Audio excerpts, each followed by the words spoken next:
Police દ્વારા આપઘાત નિવારવા માટે એક અનોખી પહેલ કરવામાં આવી છે। પોલીસ દ્વારા એક ખાસ હેલ્પલાઇન શરૂ કરવામાં આવી છે, જેનો મુખ્ય હેતુ વિદ્યાર્થીઓ અને સામાન્ય નાગરિકોને આપઘાત જેવા ગંભીર પગલાંથી બચાવવાનો છે।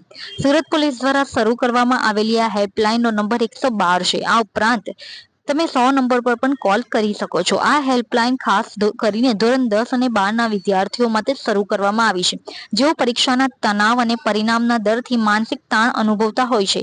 આ ઉપરાંત સામાન્ય નાગરિકો પણ કોઈ પણ પ્રકારના માનસિક તણાવ કે આપઘાતના વિચારો આવતા હોય તો આ નંબર પર સંપર્ક કરી શકે છે।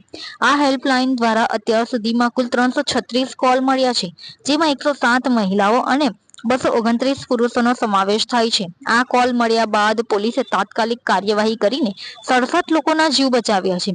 આ ઉપરાંત 117 લોકોને જરૂરી કાઉન્સેલિંગ પણ પૂરું પાડવામાં આવ્યું છે। જો તમને ક્યારેય પણ આપઘાતના વિચારો આવે તો સંકોચ વગર સુરત પોલીસનો સંપર્ક કરો। પોલીસ તમારી જરૂરી મદદ કરશે અને યોગ્ય માર્ગદર્શન પૂરું પાડશે। યાદ રાખો, જીવન અમૂલ્ય છે અને દરેક સમસ્યાનો ઉકેલ હોય છે। તો આવો જાણીએ આ બાબતે ડીસીપી હેતલ પટેલ શું કહે છે।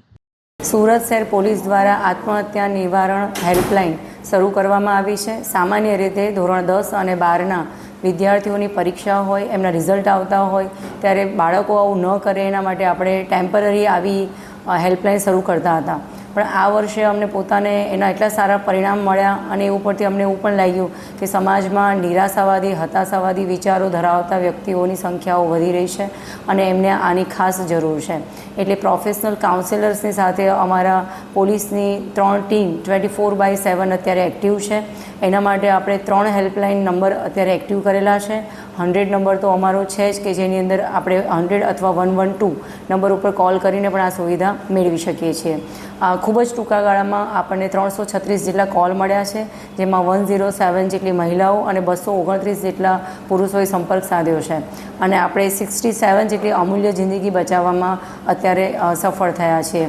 117 જેટલા રૂબરૂ કાઉન્સેલિંગ આપણે કર્યા છે અને આ રૂબરૂ કાઉન્સેલિંગની મદદથી જ અમને ખ્યાલ આવ્યો છે કે ના માત્ર જે તે વ્યક્તિ પણ એના વર્તુળમાં રહેલા પરિવારજનો, એના મિત્રો અને ઘણી વખત એના વર્ક પ્લેસ ઉપર રહેલા વ્યક્તિઓની પણ રૂબરૂ કાઉન્સેલિંગની જરૂરિયાત પડતી હોય છે અને એના ફોલોઅપ પણ લેવા પડતા હોય છે, જેથી એ ફરીથી આવા નિરાશાવાદી વિચારોમાં સપડાય નહીં અને કોઈ અંતિમવાદું પગલું ના ભરે।